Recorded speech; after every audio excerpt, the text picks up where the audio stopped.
जय हिंद बच्चों, कैसे हैं आप सब। आज हम क्लास 7 के विज्ञान को पढ़ेंगे।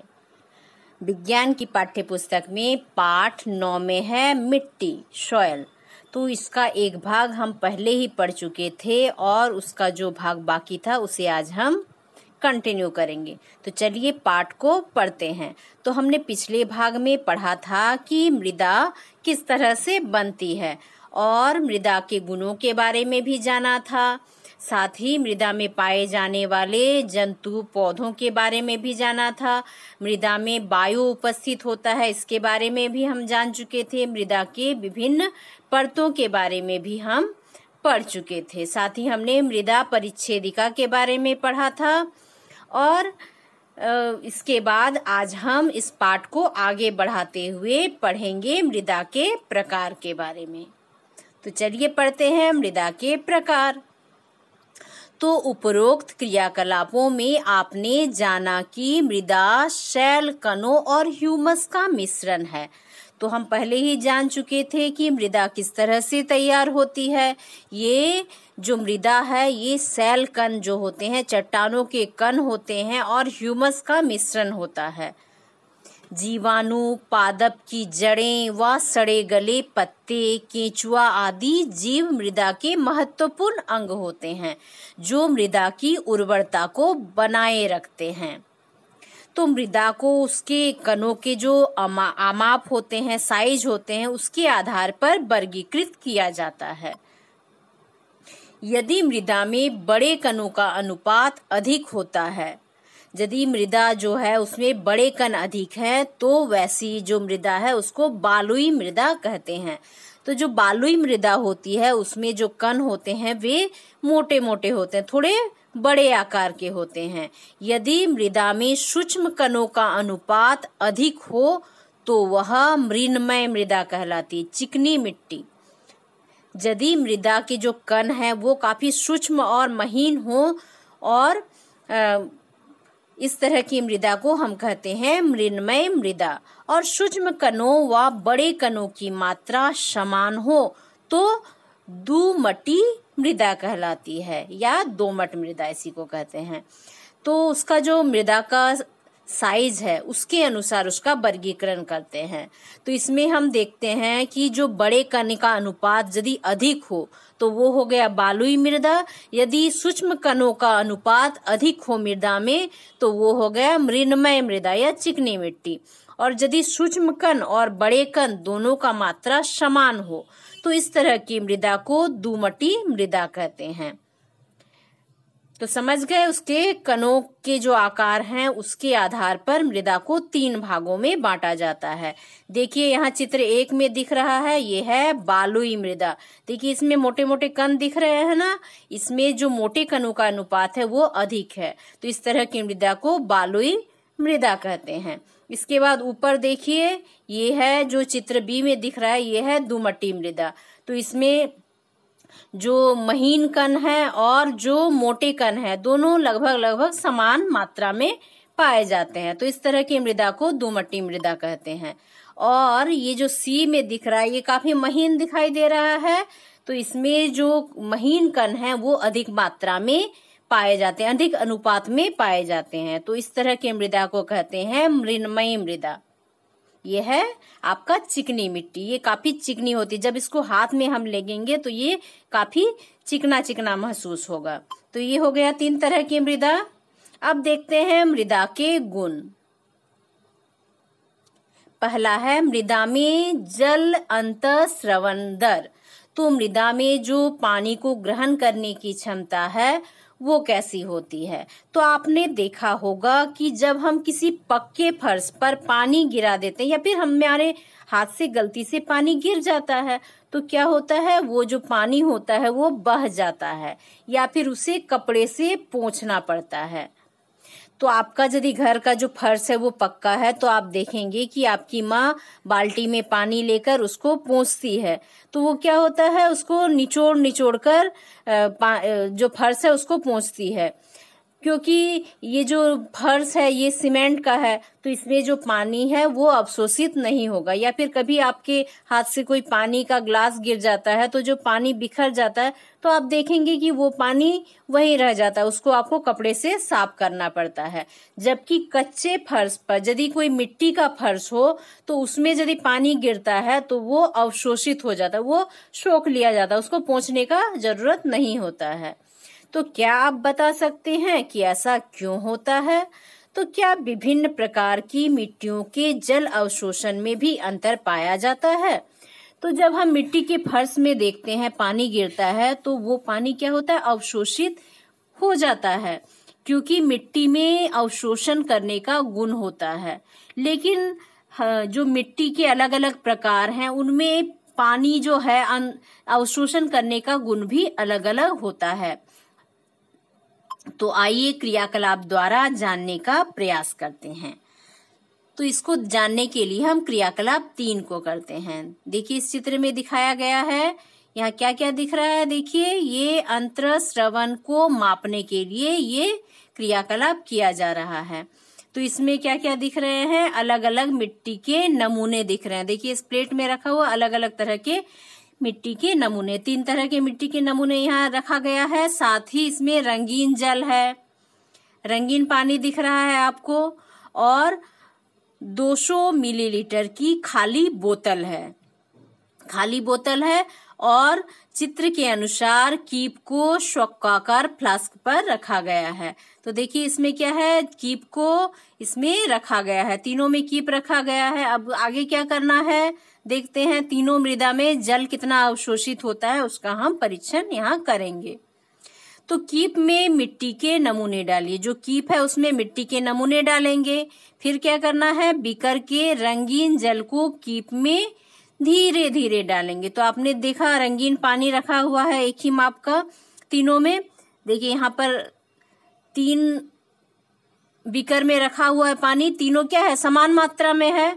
और इस जब कीप में मिट्टी को डालेंगे तो उसमें पानी को भी डालेंगे, धीरे धीरे करके क्या करेंगे, पानी को डालेंगे। तो फ्लास्क में प्राप्त जल को देखिए, किस फ्लास्क में आपको अधिक जल प्राप्त होगा। तो कीप में जब मिट्टी को डालेंगे फिर वो रंगीन पानी डालेंगे तो वो वहां से जितना उसको अवशोषण करना होगा मिट्टी को, वो पानी को अवशोषित कर लेगा, और जो पानी अवशोषित नहीं करेगा वो नीचे जमा हो जाएगा फ्लास्क में। तो अब हम देखेंगे कि तीनों फ्लास्क में किसमें अधिक जो पानी है वो इकट्ठा हुआ है। तो इस तरह से हम पता कर सकते हैं कि किसमें पानी को अवशोषण करने की क्षमता अधिक है और किसमें कम है। तो हम देखेंगे कि जिसमें फ्लास्क में कम पानी दिख रहा है तो उस मिट्टी का जो जल धारण की क्षमता है वो अधिक है, क्योंकि तीनों में समान मात्रा में पानी लिया गया था।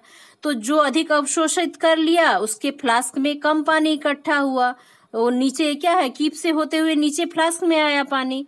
तो जिसमें अधिक पानी बच गया मतलब उस मिट्टी में पानी को अवशोषित करने की क्षमता कम है। तो इसी तरह अन्य नमूनों के साथ भी यह क्रिया आप दोहरा सकते हैं। अलग अलग मिट्टी के नमूने लीजिए और उससे भी आप इस क्रियाकलाप को दोहरा सकते हैं। तो क्या आप इन नमूनों के अंतःस्रवण के दर में कोई अंतर देखते हैं? तो आप देखेंगे कि तीनों में यदि 3 तरह की आप मिट्टी लिए हैं तो तीनों में जो अंतःस्रवण का दर है वो अलग अलग आपको दिखाई देगा। तो इसका निर्णय कैसे लेंगे? फ्लास्क में जो पानी इकट्ठा हुआ उसके आधार पर आप इसका निर्णय ले सकते हैं। अब दूसरा देखते हैं, मृदा में नमी। तो दूसरा मृदा का गुण है कि मृदा में नमी पाया जाता है। तो गर्मी की दोपहर में जब आप किसी खेत या मैदान से होकर गुजरते होंगे तो आपने देखा होगा कि उस जमीन के ऊपर की जो हवा है वो लगेगी कि वो थोड़ा कांप रही है, तो कांपती हुई आपको महसूस होगी। तो आखिर ऐसा क्यों होता है? तो आइए इसका हम पता लगाने का कोशिश करें कि क्यों ऐसी हवा कांपती हुई हमको अनुभव होती है। तो देखिए इसके लिए हम एक क्रियाकलाप करते हैं, क्रियाकलाप 4। तो इसमें क्या क्या लेंगे, एक जार लेंगे और उसमें नमी युक्त मिट्टी लेंगे और जार का ढक्कन बंद कर देंगे।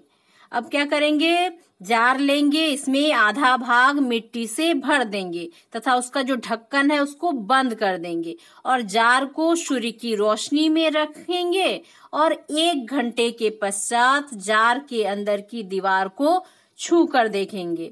तो क्या करेंगे, जार लेंगे और उसके अंदर आधा मिट्टी भर देंगे, गीली मिट्टी भर देंगे। इसके बाद उसका ढक्कन बंद करके उसको धूप में रख देंगे और 1 घंटे के बाद देखेंगे कि वो जार का अंदर का जो दीवार है उसको हम छू कर देखेंगे तो आप देखेंगे कि वो गीला महसूस होगा। तो जार की दीवार पर ये जल की बूंदें आखिर कहाँ से आई? तो देखिए इस चित्र में ये जार है, इसमें मिट्टी भरा हुआ है नमी युक्त। जब इसको हम धूप में रख देते हैं तो देखिए यहाँ पर दीवार में जार के क्या दिख रहे हैं, छोटे छोटे बूंद दिखाई दे रहे हैं ना, पानी के बूंद दिखाई दे रहे हैं। तो ये जो पानी की बूंद है ये कहाँ से आई? मिट्टी के अंदर उपस्थित जल के बाष्पित होने के बाद संघनित होने के कारण ऐसा होता है। तो मिट्टी में जो नमी उपस्थित है वो जब धूप के कारण बाष्पित होता है और वो ऊपर जाता है, लेकिन ढक्कन बंद है तो वो ऊपर जाकर संघनित होता है और उसके कारण हमको बूंद बूंद उसकी दीवारों में दिखाई देता है। तो गर्मी के दिनों में मृदा से जल बाष्पित होने लगती है और ऊपर उठता हुआ जलवाष्प वायु को सघन बना देता है।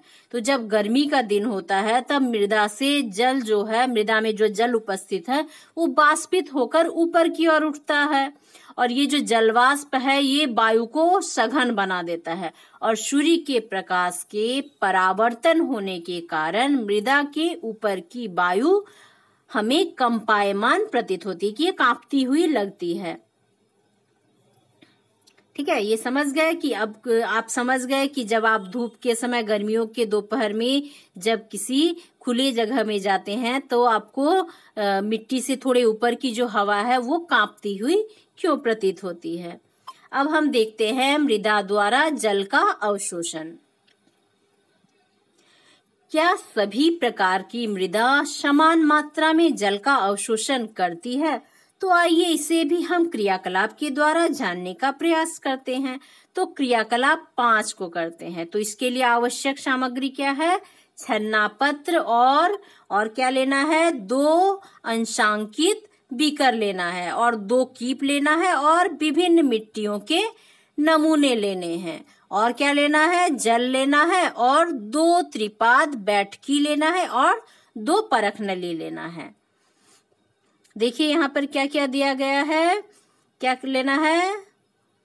ये देखिए त्रिपाद बैठकी है, उसके ऊपर कीप को रखा गया है और ये बीकर के साथ सेट किया गया है और ऊपर में क्या रखा गया है? छन्ना पत्र रखा गया है। अब क्या करना है? मिट्टी का नमूना भी साथ में लेना है। तो यहाँ दिखाया गया है कि मिट्टी में जल का अवशोषण किस प्रकार होता है।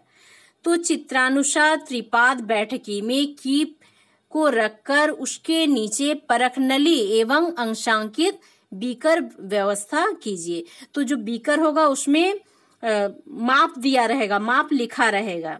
तो ऐसा बीकर लेना है ताकि हम जल का जो माप है उसको देख सकें। सूखी हुई मिट्टी के नमूने का सूखा हुआ पाउडर 50 ग्राम तौलकर छन्ना पत्र में डालना है। तो जो मिट्टी है वो सूखी हुई होनी चाहिए और उसका पाउडर लेंगे 50 ग्राम, तौल लेंगे, माप लेंगे समान मात्रा में। अब इसको क्या करेंगे? छन्ना पत्र पर डालेंगे। छन्ना पत्र कहाँ रखा हुआ? कीप के ऊपर रखा हुआ है। अब क्या करेंगे? मापक सिलेंडर में जल लेकर माप को नोट करेंगे।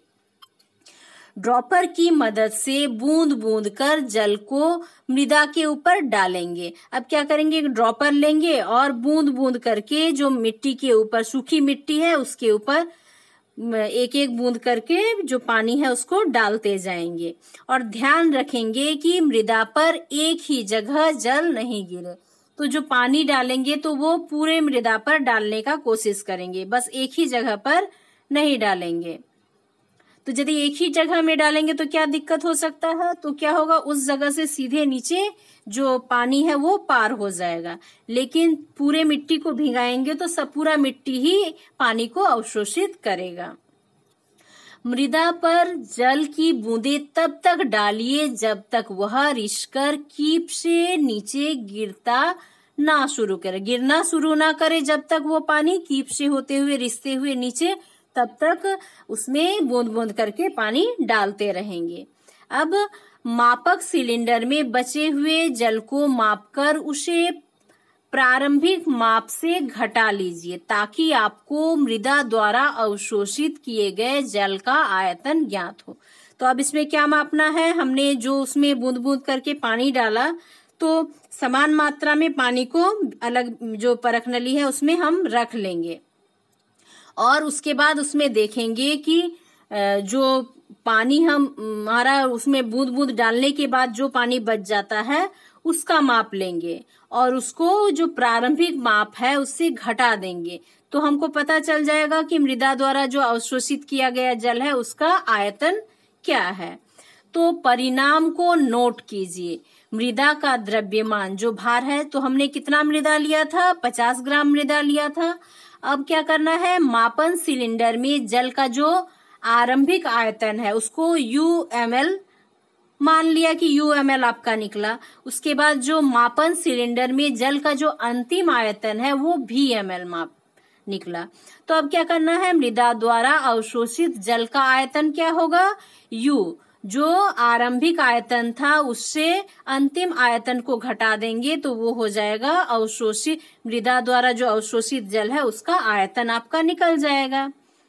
जो प्रारंभिक आयतन है जो आपका निकला और जो अंतिम आयतन है उसको प्रारंभिक आयतन से हम घटा देंगे। तो इस तरह से मृदा द्वारा कितना जल अवशोषित किया गया उसका आयतन हमको पता चल जाएगा। अब क्या करना है, मृदा द्वारा अवशोषित जल का जो द्रव्यमान है उसको निकालने के लिए क्या करेंगे, U माइनस V करेंगे। मतलब जो प्रारंभिक जल है उससे घटा देंगे जो अंतिम जो जल बचा, अवशेष जल बचा उससे घटा देंगे। और जो 1 ml है जल का द्रव्यमान है वो 1 ग्राम के बराबर होता है। अवशोषित जल का प्रतिशत निकालने के लिए U माइनस V करेंगे। मतलब जो प्रारंभिक जल का आयतन है उससे घटा देंगे जो शेष जल का आयतन है। तो इस तरह से इसको गुना कर देंगे 100/50 से और इस तरह से आपका जो प्रतिशत है अवशोषित जल का प्रतिशत वो निकल जाएगा। और इस क्रियाकलाप को मृदा के विभिन्न नमूनों के साथ दोहराइए। तो ये क्रियाकलाप आपको जो आपका लैब है वहां पर कर सकते हैं या फिर घर में किसी माप लगे हुए आपके परख नली या फिर ग्लास की सहायता से इसको कर सकते हैं। इसके लिए बहुत सारी चीजों की आवश्यकता होगी। आपको ड्रॉपर की आवश्यकता होगी, बीकर की आवश्यकता होगी, कीप की आवश्यकता होगी, छन्ना पत्र की आवश्यकता होगी। तो ये सारी चीजें यदि आपको उपलब्ध हैं तो आप ये प्रैक्टिकल करके आप निकाल सकते हैं। अवशोषित जल का जो आयतन है, द्रव्यमान है या फिर प्रतिशत है उसको आप आसानी से निकाल सकते हैं और वो परिणाम जो निकलेगा उसको आप नीचे सारणी में भर सकते हैं। तो यहाँ आप इस तरह से भर सकते हैं। जब आप इसको निकाल लेंगे तो यहाँ निकालेंगे मृदा के प्रकार, सबसे अधिक अंतःस्रवित दर जो है उसको यहाँ लिखेंगे और सबसे कम अंतःस्रवण दर यहाँ लिखेंगे और सबसे अधिक जल धारण क्षमता किसमें है यहाँ लिखेंगे और सबसे कम जल धारण क्षमता को यहाँ लिखेंगे। तो इस तरह से आप लिख लेंगे। तो आपने जाना कि मृदा के कणों के आमाप का उसके गुणों पर प्रभाव पड़ता है। तो जो माप होता है, साइज होता है मृदा का, उसके आधार पर उसके गुण भी निर्धारित किए जा सकते हैं। तो जो बालुई मृदा के कण होते हैं वे अपेक्षाकृत बड़े होते हैं। तो जिसमें बड़े कण अधिक होते हैं वो बालुई मृदा होता है। तो आपने इसके द्वारा ये निकाल सकते हैं कि आसानी से आपस में जुड़ नहीं पाते। तो जो बड़े कण होते हैं तो वो क्या होते हैं, आपस में नहीं जुड़ पाते हैं और इसलिए उनके कणों के बीच काफी खाली स्थान रह जाता है, रिक्त स्थान रह जाता है और इस रिक्त स्थान में वायु भरे रहते हैं। तो आपको पता है कि जहाँ खाली स्थान होगा वहाँ क्या होगा, वायु भरा होगा और रिक्त स्थान होने के कारण इसमें जल की निकासी भी तेजी से हो जाती है। अतः यह हल्की होती है, सुवासित होती है और शुष्क होती है। तो आप इस चीज को देखने के लिए आप बालू ले सकते हैं और जब उसमें आप पानी डालेंगे तो देखेंगे कि उसमें जो पानी है आसानी से बाहर चला जाता है और बालू फिर से थोड़ी देर बाद सूखा हुआ आपको लगेगा।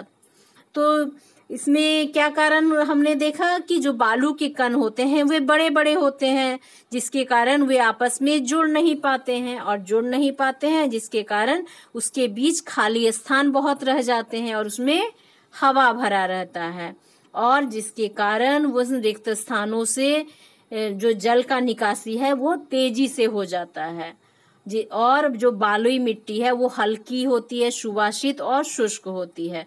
इसके बाद जो मृत्तिका या मृण्मय या चिकनी मृदा के कण होते हैं वे काफी महीन होते हैं, बहुत महीन होते हैं और महीन होने के कारण वे आपस में जुड़े रहते हैं। काफी महीन है इसलिए वो उसके जो कण है आसपास रहते हैं और कणों के बीच स्थित स्थान भी कम होते हैं, तो उनके बीच जो दूरी है वो काफी कम होता है जिसके कारण उसके अंदर जो वायु है वो भी कम होता है और इसके कणों के बीच सूक्ष्म स्थानों में जल रुक जाता है। तो जो छोटे छोटे खाली स्थान होते हैं उसमें पानी रुक जाता है और यही कारण है कि यह अपेक्षाकृत भारी होता है क्योंकि इसमें जल धारण की भी क्षमता होती है। इसके बाद जो होती है मिट्टी दुमटी मृदा की जो जल धारण क्षमता है वो अच्छी होती है क्योंकि इसमें ह्यूमस होता है। ह्यूमस क्या होता है? ह्यूमस होता है पत्तों या फिर जीव जंतुओं के जो सड़े गले अवशेष जिसमें मिले होते हैं और जो भाग बहुत उपजाऊ होता है वो होता है ह्यूमस। तो जो दुमटी मृदा होती है उसमें ह्यूमस होता है और इस कारण यह पादपों को उगाने के लिए आदर्श होता है। तो ऐसी मृदा में जो पादप होते हैं वो आसानी से उग जाते हैं क्योंकि ये काफी उपजाऊ होता है। बालुई मृदा प्रायः समुद्र तटों, रेगिस्तानों, नदियों के किनारे पर पाई जाती है जबकि नदियों के मुहाने पर मृण्मय मृदा पाई जाती है और दुमटी मृदा पहाड़ी या फिर मैदानी क्षेत्रों में पाई जाती है। तो जो बालुई मृदा होती है वे समुद्र तटों में, रेगिस्तानों में जहाँ मरुस्थल है वैसे जगहों में या फिर नदियों के किनारे जो जगह है वैसे जगहों में पाई जाती है और जो नदी के मुहाने होते हैं वहां पर मृण्मय मृदा पाई जाती है। मृण्मय मतलब चिकनी मिट्टी। और जो दुमटी मृदा होती है वो पठारी या फिर मैदानी क्षेत्रों में पाई जाती है। वर्षा जल मृदा द्वारा अवशोषित होकर भूमिगत जल के रूप में संचित रहती है। तो जो बरसात के द्वारा जो पानी नीचे आता है वही अवशोषित कर लिया जाता है मिट्टी के द्वारा। तो मिट्टी का ये जो अवशोषित करने का गुण है ये हमारे लिए बहुत उपयोगी है क्योंकि जब मिट्टी पानी को अवशोषित करके अपने अंदर रख लेती है तो उसी के द्वारा हमको भूमिगत जल मिलता है। तो आप कहेंगे भूमिगत जल से क्या होता है? तो हमको जो ट्यूबवेल से जो पानी मिलता है या फिर कुएं से जो पानी मिलता है तो वो भूमिगत जल ही होता है। तो यह सर्वाधिक शुद्ध जल होता है जिसे हम पेयजल के रूप में भी उपयोग में लाते हैं। तो क्या आप कोई अन्य विधि बता सकते हैं जिससे अधिक वर्षा जल अंतःस्रावित होकर भौम जल तक पहुंच जाए? तो अधिक मात्रा में भूमि अवशोषित करे इसके लिए क्या आवश्यक है कि जो वर्षा का जल नीचे आएगा जमीन पर वो अधिक देर तक मिट्टी के ऊपर रहेगा तो पानी अधिक अवशोषित होगा। तो इसके लिए क्या आवश्यक है? पौधे आवश्यक हैं क्योंकि पौधों से होता हुआ जो पानी नीचे गिरेगा उसका गति कम होगा जिसके कारण वो नीचे काफी देर ठहर सकेगा और साथ ही जो पौधों के जड़ होते हैं मिट्टी को जकड़े रहते हैं और जिसके कारण वो जो मिट्टी का जल धारण क्षमता है वो भी बढ़ जाता है। साथ ही जहाँ घास होंगे वैसे स्थानों में भी जो मिट्टी का अवशोषण क्षमता है, जल को अवशोषित करने का क्षमता है वो अधिक होगा। तो इस तरह से भी हम भौम जल के स्तर को बढ़ा सकते हैं। तो क्या आप जानते हैं कि घड़ा सुराही बनाने के लिए कुम्हार मिट्टी के साथ घोड़े के लीद को मिलाता है? तो ऐसा वो क्यों करता है?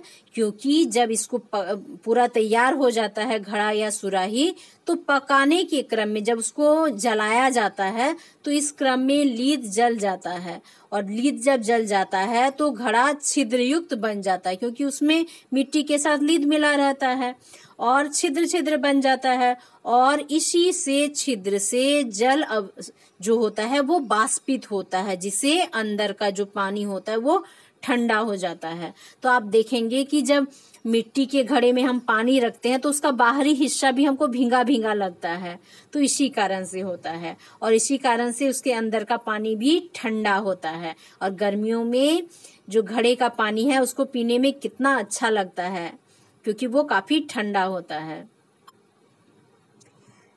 मृदा और फसलें। तो भारत के विभिन्न क्षेत्रों में भिन्न भिन्न प्रकार की मृदा पाई जाती है। तो कहीं कहीं मृण्मय मृदा पाई जाती है। तो जो मृण्मय मृदा है वो क्या है? चिकनी मिट्टी है। तो कहीं कहीं बालुई मृदा पाई जाती है और कहीं कहीं दुमटी मृदा पाई जाती है। जलवायवीय कारणों जैसे पवन, वर्षा, ताप, प्रकाश और आर्द्रता आदि मृदा के संरचना में परिवर्तन लाते हैं। तो इन कारणों से भी मृदा का जो संरचना है उसमें परिवर्तन देखने को मिलता है। मृदा के घटक और जलवायवीय कारक सम्मिलित रूप से किसी क्षेत्र विशेष में उगने वाली वनस्पति तथा फसलों की किस्मों पर निर्धारित करते हैं, और अच्छी जलधारण क्षमता तथा जैव पदार्थों से समृद्ध होने के कारण जो मृण्मयी मृदा है वो धान के लिए सबसे उपयुक्त होता है। तो धान कहाँ कहाँ अधिक उपजाया जाता है? तो पश्चिम बंगाल में देखिएगा बहुत ज्यादा धान उपजाया जाता है हमारे देश में।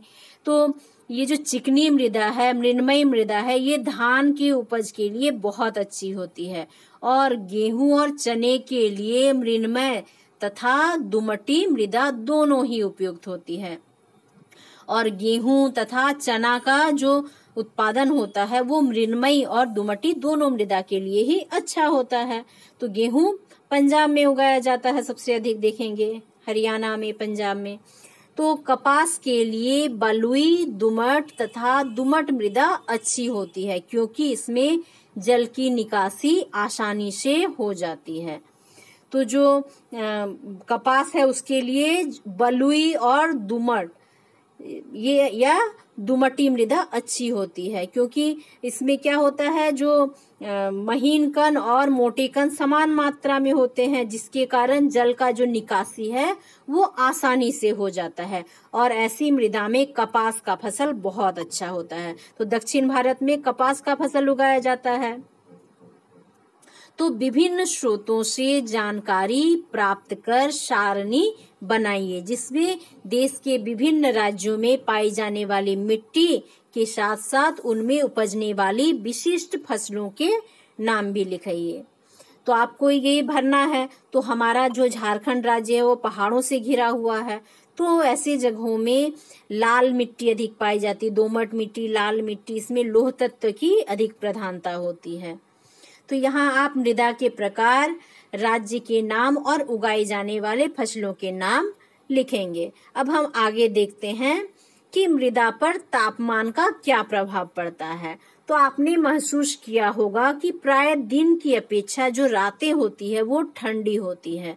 तो क्या आप बता सकते हैं कि ऐसा क्यों होता है?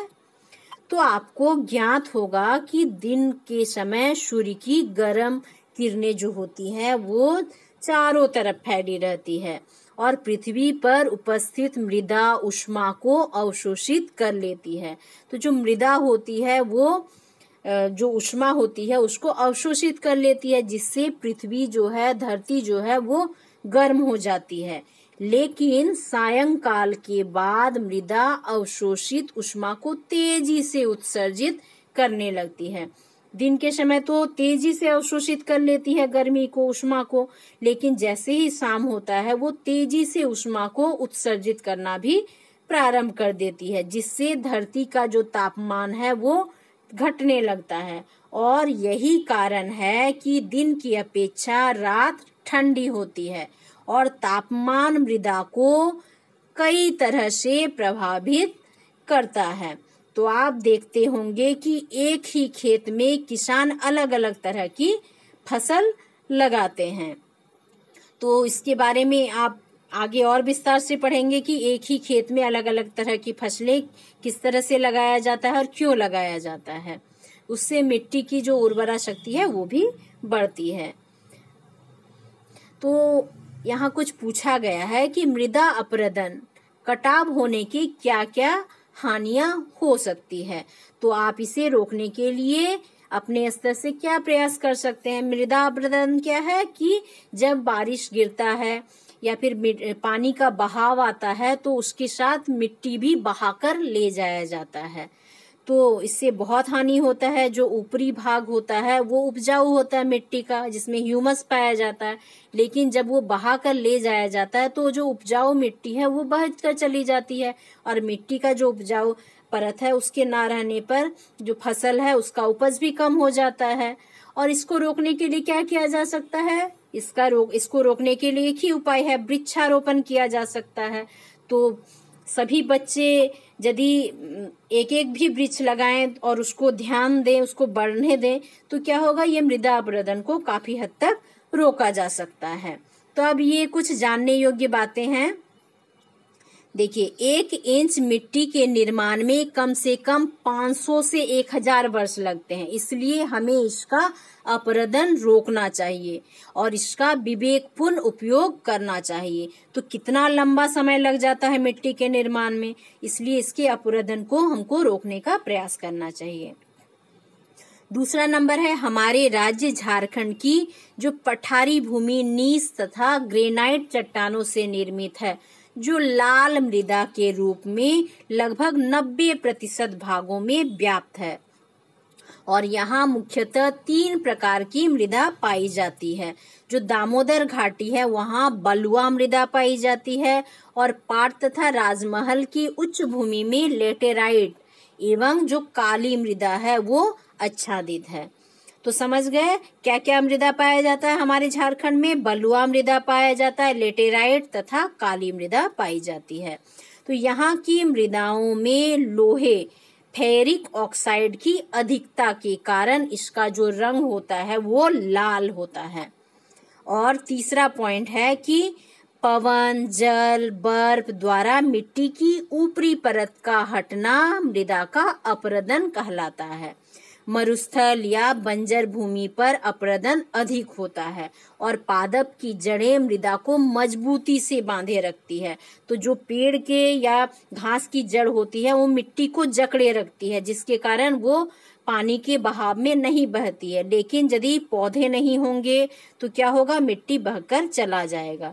इसलिए अधिक से अधिक वृक्ष लगाकर या वन उन्मूलन पर प्रतिबंध लगाकर हम मृदा अपरदन को रोक सकते हैं। तो मृदा अपरदन को कैसे रोका जा सकता है, वृक्ष लगाकर। तो हमको संकल्प लेना होगा कि हमको वृक्ष लगाना है। तो हमने इस पाठ में क्या सीखा, तो हमने सीखा कि मृदा एक महत्वपूर्ण प्राकृतिक संसाधन है। चट्टानें जो टूटती हैं उसके टूटने से ही मृदा का निर्माण होता है। जल, वायु, ह्यूमस आदि इसके प्रमुख घटक हैं। मिट्टी की विभिन्न परतों के परिच्छेद को मृदा परिच्छेदिका कहते हैं।